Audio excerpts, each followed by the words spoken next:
तो गाइज अब निफ्टी में कल के लिए कौन से इंपॉर्टेंट लेवल्स है उसके बारे में बात करते हैं। तो मैंने अभी दो लेवल्स को मार्क किया है, 23,896 और नीचे की साइड 23,807। इन लेवल्स को निकाला कैसे? 23,807 आज का लो है, और जो आज का लो है ना, वो कुछ दिन पहले के लो 8 जुलाई से बिल्कुल एग्जैक्टली मैच हो रहा है। अब मैंने क्या किया, 8 जुलाई के क्लोज को भी मार्क कर दिया। अब ये दो लेवल्स मेरे लिए निकल के आ रहे हैं जो कि कल के मार्केट के लिए बहुत ज़्यादा इंपॉर्टेंट रहने वाले हैं। इन लेवल्स को कैसे ट्रेड किया जाए उसके लिए मैं चेक करूंगा पीसीआर डेटा। सो आज का पीसीआर डेटा कितना है? 0.68। मैं इसको कल से कंपेयर करता हूं, कल का पीसीआर डेटा था 0.73। अब पीसीआर डेटा आज कम हुआ है। अब कॉल साइड अगर आप चेक करोगे तो 18 करोड़ की कॉल राइट हो रखी थी, बट अभी आज के टाइम पे कितनी है? 20 करोड़ की कॉल राइट हो चुकी है। मतलब 2 करोड़ की कॉल राइटिंग बढ़ती हुई हमें दिखी है। अब पीसीआर गिरता हुआ दिखा है हम लोगों को, तो हमें एक चीज को मेक श्योर करना है कि मार्केट को हमें ब्रेकआउट और ब्रेकडाउन के लिए प्ले करेंगे। कैसे प्ले करेंगे? अगर प्राइस इन दोनों लेवल्स के बीच में खुल जाए या फिर ऊपर वाले लेवल से नीचे खुल जाए और फिर ऊपर वाले लेवल को ब्रेक करे, तो मार्केट में हमें 50 पॉइंट की तेजी दिख सकती है, ब्रेकआउट दिख सकता है। बट अगर ऐसा हो, प्राइस नीचे वाले लेवल के ऊपर खुलता है और फिर नीचे वाले लेवल के नीचे निकले, तो यहां से हम 50 पॉइंट नीचे की तरफ बाजार को देख सकते हैं। ये आपके लिए बेसिक लेवल्स है जिनके ऊपर शुरुआत में पोजीशंस बनाई जा सकती है। तो चलिए अब हम बात करेंगे बाजार के बाकी सारे सपोर्ट और रेजिस्टेंस के बारे में। सो मैं मार्क कर लेता हूं सबसे पहले आज का क्लोजिंग प्राइस 23,869 और आज का ऊपर की तरफ का लेवल और आज का नीचे की तरफ का लेवल। तो इन दोनों के बेसिस पे ट्रेड कैसे करेंगे इसके बारे में बात करते हैं। देखिए गाइस, अगर प्राइस आज के क्लोज को टच करके 23,897 आता है तो बाजार में सेल ऑन राइज की अपॉर्चुनिटीज देखें और 50 से 70 पॉइंट बाजार को नीचे देखा जा सकता है। बट अगर कुछ ऐसा हो, प्राइस आज के क्लोज को टच करने से पहले हाई के ऊपर निकलता है 23,937 के ऊपर, तो गाइज यहां से बाजार में वापस से तेजी बनती हुई दिख सकती है और ऊपर की तरफ हमें बाजार 50 से 70 पॉइंट जाता हुआ दिख सकता है। अब नीचे के लेवल के बारे में बात करते हैं। अगर प्राइस आज के क्लोज को टच करके 23,822 आता है तो यहां से हम सेल करने के लिए देख सकते हैं 50 से 70 पॉइंट नीचे की तरफ। बट अगर आज के क्लोज को टच करने से पहले 23,822 आए तो बाजार में बाय ऑन डिप्स की अपॉर्चुनिटीज आप देख सकते हैं और 23,937 या 50 से 70 पॉइंट आप टारगेट करके चल सकते हैं। सो ये आपके लिए इंट्राडे के लेवल्स बन के आ रहे हैं। अब हम लोग बात करेंगे इंट्राडे के वो लेवल्स जहां पे बाजार रिवर्स करता हुआ दिख सकता है, मतलब बाजार के अंदर रिवर्सल आ सकता है। सो चलिए उन लेवल्स को मार्क करते हैं। कैसे निकालेंगे? चेंज इन ओपन इंटरेस्ट की मदद लेंगे उन लेवल्स को निकालने के लिए। 23,900 और 23,800 इसके ऊपर और इसके नीचे देखा जाएगा। तो चलिए पहले आगे की साइड लेवल्स निकालते हैं, फिर हम पीछे की साइड देखेंगे, नीचे की साइड। देखिएगा, इस पहला लेवल आ रहा है 24,050 से लेके 24,100। सो पहले इसको मार्क कर लेते हैं, 24,050 से 24,100।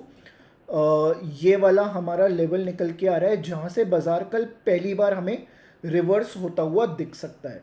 सो ये वो लेवल है, मैं मार्क कर देता हूं इसको। चलिए, सो अब मैं मार्क करूंगा नीचे की साइड का लेवल। अब नीचे की साइड मार्क करने के लिए एक बार ऑप्शन चेन को देखते हैं। 23,800 या उससे नीचे हमें कहाँ पे ओपन इंटरेस्ट के अंदर चेंजेस देखने को मिल रहे हैं? 23,700 से 23,650। गाइस कल यहाँ पे बाजार का बॉटम भी बन सकता है। 23,700 से लेके 23,650 ये बाजार का लेवल है जहां पे कल बाजार का बॉटम भी बन सकता है इंट्राडे के अंदर। मैं क्यों कह रहा हूं इस बात को आप लोग समझिए। अगर प्राइस इससे ऊपर खुले और फिर इस लेवल के अंदर आता है और यहां से हमें ना बाजार पूरे दिन ऊपर की तरफ चलता हुआ दिख सकता है, यहां पे बाजार का बॉटम बन सकता है। बट अगर बाजार इस लेवल के नीचे खुलता है और फिर यहां पे आता हुआ दिखे तो हमें यहां से बेचने के लिए ही देखना चाहिए और यहां से हमें 50 पॉइंट नीचे की तरफ बहुत इजीली मिल सकते हैं। तो चलिए गाइस, अब हम लोग बात करेंगे मेक और ब्रेक लेवल के बारे में जहां पे बाजार बन भी सकता है और बाजार बिगड़ भी सकता है। सो वो लेवल कौन सा निकल के आ रहा है? वो लेवल निकल के आ रहा है अप्रॉक्सीमेटली 23,864, ये वाला लेवल निकल के आ रहा है। मैंने ऊपर की साइड 23,891 को मार्क किया है। अगर प्राइस ऊपर की तरफ तोड़ने से पहले इस लेवल को तोड़ दे तो गाइज यहाँ से हम लोग सेलिंग करने के लिए देखेंगे। इंट्राडे के अंदर 50 से 70 पॉइंट बहुत ईजिली मिल सकते हैं। बट अगर कुछ ऐसा हो, प्राइस पहले ऊपर वाले लेवल को निकाल के 23,864 आता है, तो गाइज यहाँ से हमें बाय ऑन डिप्स की अपॉर्चुनिटी देखनी चाहिए। यहाँ से हमें मार्केट ऊपर जाता हुआ दिख सकता है। सो ये तो थी निफ्टी की बात। अब हम लोग बात करेंगे स्टॉक्स के बारे में। कल के लिए कौन से स्टॉक्स इंपॉर्टेंट है, कैसे उन पे हम लोग अपनी रणनीति बना सकते हैं, उन स्टॉक्स के बारे में बात करते हैं। देखिए गाइस, सबसे पहले आज हम बात करेंगे हीरो मोटोकॉर्प के बारे में। सो हीरो मोटो को चेक करते हैं, क्यों इस स्टॉक के अंदर इतनी बड़ी रैली आती हुई दिखी है। साथ ही साथ डिविडेंड भी अनाउंस किया है 75 रुपये पर शेयर का, काफ़ी अच्छा डिविडेंड आता हुआ दिखा है हमें हीरो मोटोकॉर्प की तरफ से। अब क्यों इसके अंदर रैली बनती हुई दिखी है, एक तो डिविडेंड डेफिनेटली इसकी वजह है। साथ ही साथ हीरो मोटोकॉर्प ने क्या किया है, जर्मन मार्केट के अंदर पार्टनरशिप करी है KSR ग्रुप से। सो ये एक काफ़ी पॉजिटिव साइन है हीरो मोटोकॉर्प के लिए, और इस वजह से हीरो मोटोकॉर्प के अंदर एक बहुत बढ़िया रैली बनती हुई दिखी है और रीसेंट हाइस के ऊपर ब्रेकआउट करता हुआ भी दिखा है। अब जो मेजर हर्डल आ रहा है हीरो मोटोकॉर्प के लिए, वो कहीं ना कहीं 5500 के आसपास है। अगर 5500 को डिसाइसिवली निकालता है तो हीरो मोटोकॉर्प के अंदर एक टर्न अराउंड की स्टोरी बन सकती है। अगले स्टॉक के बारे में बात करेंगे गाइस, हिंद पेट्रो। सो हिंद पेट्रो के अंदर आज हमें काफ़ी बड़ी गिरावट देखने को मिली है। अब रिजल्ट्स तो खराब आते हुए दिखे हैं, बट और क्या वजह रही है, देखिए गाइस, हिंद पेट्रो के अंदर significant under recoveries and inventory losses offset by new refinery ramp up and retail growth. देखिए गाइस, कहीं ना कहीं ये थोड़ी बहुत पॉजिटिव न्यूज़ तो है, बट मैं देख रहा हूँ कि इसके अंदर नेगेटिव न्यूज़ क्या आई है, जिसकी वजह से शेयर प्राइस में एक बड़ी गिरावट देखने को मिली है। सो HPCL के अंदर ना, हिंद पेट्रो के अंदर हमें 4% की गिरावट देखने को मिली। अब उसके पीछे की पहली वजह थी जो Q1 के लॉसेस आते हुए दिखे हैं। साथ ही साथ जो ब्रेंट का प्राइस है वो $97 पर बैरल के आसपास आ चुका है। सो जो नोमुरा है ना, जो री रेटिंग एजेंसी है, जो रेटिंग एजेंसी है, उसने अपने स्टांस को न्यूट्रल पे मेंटेन किया है। सो इस वजह से हमें हिंद पेट्रो के अंदर, HPCL के अंदर गिरावट देखने को मिली है, जो कि आज का one of the top losers भी बनता हुआ दिखा है। अगले स्टॉक के बारे में बात करते हैं, बंधन बैंक। कल के लॉसेस को एक्सटेंड करता हुआ दिखा है बंधन बैंक। तो आज कितनी गिरावट देखने को मिली है बंधन बैंक के अंदर, ऑलमोस्ट आज भी 5% गिरता हुआ दिखा है। और जो Q1 के रिजल्ट्स थे, कहीं ना कहीं उनको ओवर शैडो करके वापस गिरता हुआ दिखा है। 2 दिन के अंदर 20% से ज़्यादा गिर चुका है। चलिए अगले स्टॉक के बारे में बात करेंगे, अदानी ग्रीन।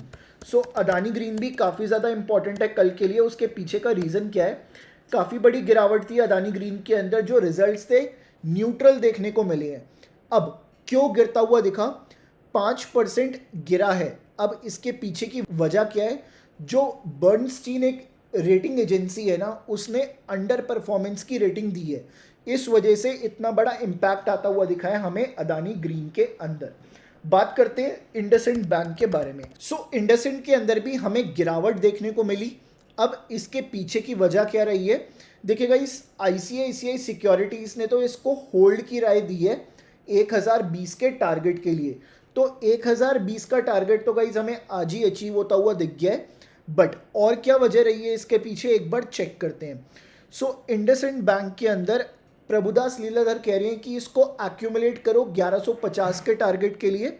बट जो Q1 के प्रॉफिट्स थे ना, जो Q1 की फ़ी थी, जो इनकम थी, वो हमें गिरती हुई दिखी है। इस वजह से इंडसइंड बैंक के अंदर इतनी बड़ी गिरावट आई है आज।